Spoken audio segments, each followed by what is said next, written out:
So today's repair is going to be on this fuel door. So like I was saying in the last video, there's an electronic mechanism, of course, that opens the door. You can see it right here. When you press that button on the dash, it activates this, which releases the door. However, what has happened to this one is that the hinge has a pin that goes down through there.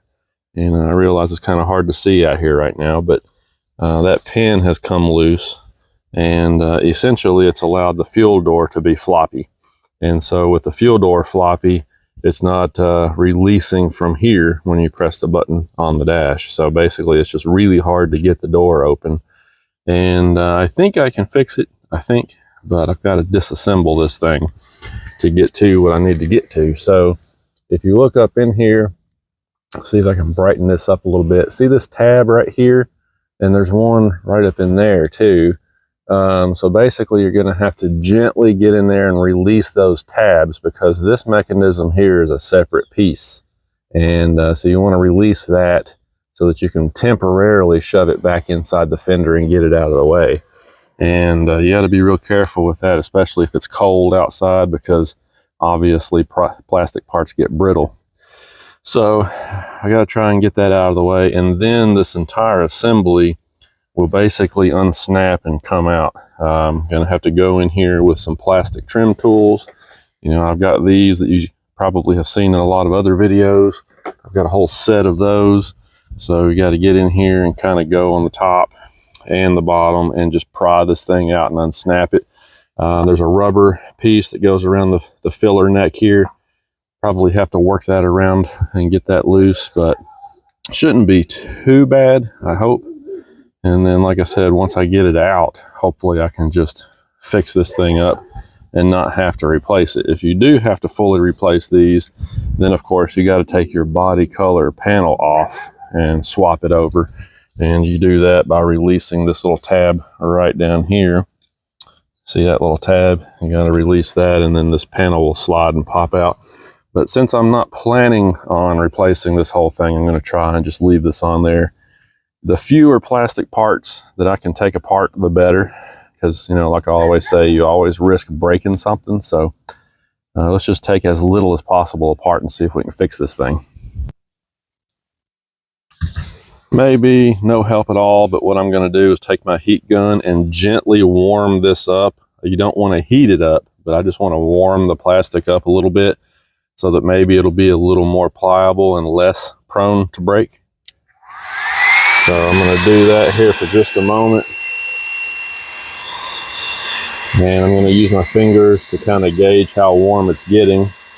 Because like I said, you don't want to get it too warm. You don't want to actually warp and deform the material here.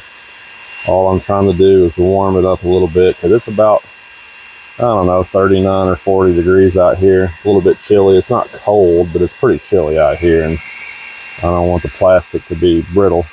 Any more brittle than it has to be, you know. So I got these two little tabs released and pulled that straight out. And usually what people will do is just kind of, you know, turn this thing and like tuck it back in there. It's a little bit easier said than done, but you got to at least release it so you can figure out how to work with it. I found that using a pick like this, a combination of picks and small flat blade screwdrivers, was a little easier, because I was able to get in there on that back tab and put the pick up in there, and that way not only can you pull down slightly on the tab, but you can also give it some force outward at the same time, and that worked out pretty good. Now I got some painter's tape on here so I don't mar my paint, and I got to get in here top and bottom and start trying to pry this assembly out, which unfortunately I think is also going to be one of those things that's easier said than done. But if I can get it to come out, then I can stick a plastic tool in here like so. And that's sort of my goal here, is to gently work this thing out as I go here. And once I get to the point where my plastic tools can take over you know, then I can get rid of these metal tools, because obviously you don't really want to use metal tools, but sometimes you have to make that initial dig at it, you know. So let me go ahead and unsnap this and pull this out, and we'll take a look and see what's going on with this hinge. So at this point, I have pried this thing loose. As you can see, there's a tab up here, and over here there's two tabs actually, on the top and the bottom. And so now you can start to try and pull this thing out. I have tucked the electronic part back in there, but what you're going to run into is that this rubber gasket right here that goes around the filler neck, this thing's actually pretty tough, and it is going to fight you really hard. So you're going to have to get a screwdriver or a pick or something back in here. Try not to tear it, of course, but you're going to have to get something back in there to kind of release that and pull it out around the filler neck, like you can see that I have started to do at this point. And then you're going to have to maybe grab this filler neck with something and pry it over to the rear of the Jeep so that you can wrangle this around that. Because at this point, there's no tabs holding it. The top and the bottom are loose. It's this rubber gasket that's holding it in now. So anyway, fight with that for a minute and get this thing on out, and then we should be in good shape. Definitely put your painter's tape on here. I've actually got 2 or 3 layers on here, because when you start prying back in there, you'll find that it'll tear up that painter's tape real quick, and it'll still get down to the surface of your paint. So I had to like double this stuff up or triple it up. Anyway, let's move on here and try to get this on out.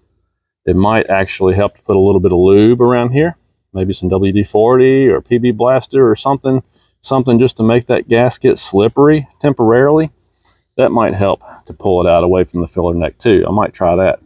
You're just going to have to fight it. You can see the back side of this thing. I actually tore mine trying to get it out. I mean, this gasket right here is going to really fight you, and you're just going to have to try to lube it up, make it slippery, and then you got to pry this filler neck over to the right and just try to wrestle it out of there. I've got some rubber tape or some silicone tape that I can probably repair that with, but you know what, it happens. So anyway, finally got it out. You'll notice there's a drain line right here we're going to have to disconnect, so don't forget to put that back on when you go to shove all this back inside. So now that I got the assembly out, you can already see what's wrong.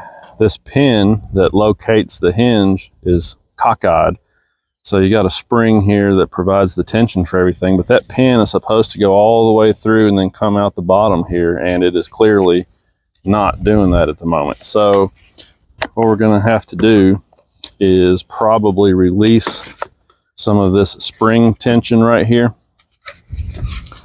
so that we can, there we go, and now we can try to push this pin back down in there the proper way. Easier said than done, huh?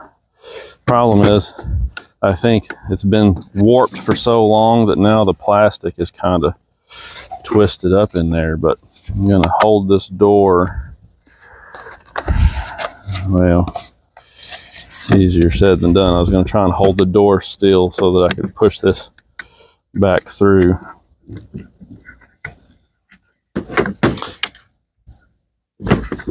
And it is not wanting to go back through, so you can maybe see in there where it's trying to come back through, but everything is just in such misalignment down through here now, where this thing has been cockeyed for so long. You know, if these parts were metal, you wouldn't have this problem, but since they make everything out of plastic these days, that's what happens. Plastic gets a memory in it, so I'm just going to have to try and gently wrestle with it and get it pushed back through there.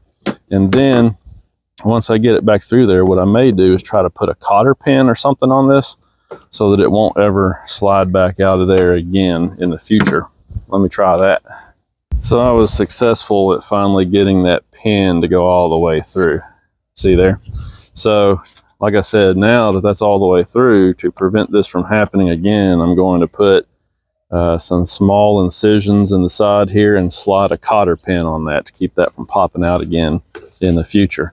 Now you can see the spring that makes this action work. That is a really crappy design. I don't know if the camera will show this or not, but this little plastic tower right here that holds the spring, that's already starting to wear away right there. So one day in the future, I can see this thing just finally giving up and breaking off, and then this spring is going to fail, and you're going to have to take this all back apart again. It's just really stupid design here. This is one thing that Jeep could have done a whole lot better, is this fuel door mechanism. This thing is an absolute joke. For one thing, there are certain parts of a vehicle that shouldn't be plastic, and this is one of them. You know, if this thing breaks and you can't put fuel in your vehicle and you're stranded somewhere, that's no good. So I may try to do some kind of modification to this thing to strengthen that up a little bit. I don't know exactly what a guy would do, but anyway, it is what it is. So first, let's go ahead and try to secure this pin somehow so that won't happen anymore, and then we can reassemble this thing.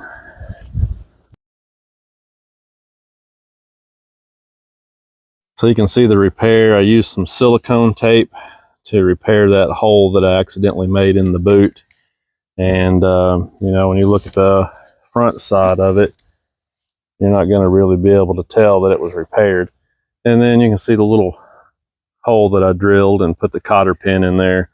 So now that won't ever slide back out again. Really, the only thing that can go wrong with this now is this spring up here, which, you know, you can see how worn down that little tower is that it sits on.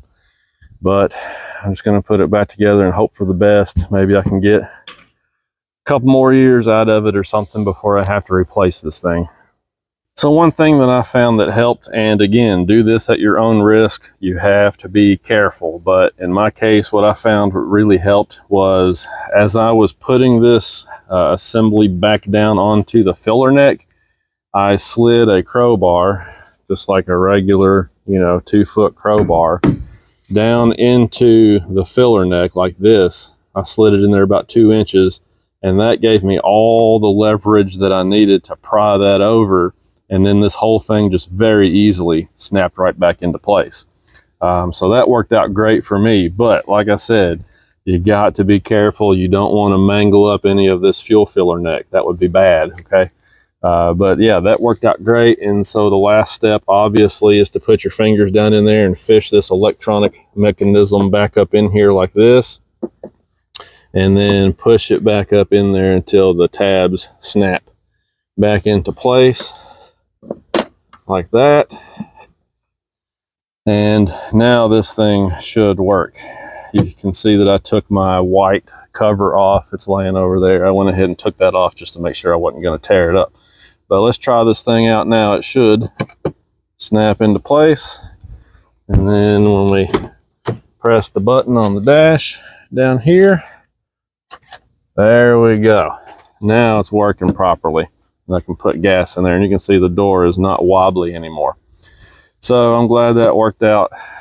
There's no telling what a dealership would charge you to do this. No telling. So you can do it for free at home, but it does take some patience. It does take an assortment of tools, picks, screwdrivers, plastic trim tools. I used all this stuff. Some liquid wrench to make it slippery, a flashlight to see in there so I could figure out how the clips worked, crowbar, a drill, a heat gun. I used quite a few tools, but with some patience, I was able to fix this and get it done right here in the driveway, save myself a ton of money. So hopefully this helps somebody. One more project down. Now we can move on to some other things like lift kits and tires and fun stuff. Thanks for watching. We'll talk to you later.